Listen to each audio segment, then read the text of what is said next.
জাহান্নাম তো দেখনি, একসঙ্গে 17 রকমের আযাব জাহান্নামে এক একজন পুরুষ আর মেয়ের উপরে চাপানো হবে। 17 রকমের আযাব একসঙ্গে।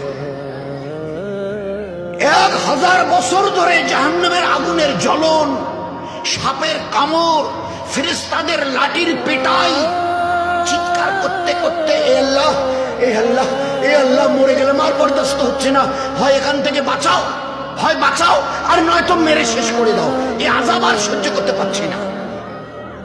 1000 বছর ধরে ওই পুরুষটা জাহান্নামে, ওই মেয়ে ছেলেটি জাহান্নামে চিৎকার করে, আল্লাহ, কলিজা ফেটে যাচ্ছে, খিদায় পিপাসায় আর বরদাস্ত হচ্ছে না। 1000 বছর চিৎকারের পরে আল্লাহ ফেরেশতাকে বলবে, আল্লাহ তো দয়ালু, ফেরেশতাকে বলবে, যাও যাও, আমার ওই বান্দা বান্দিরা 1000 বছর ধরে চিৎকার করছে, আল্লাহ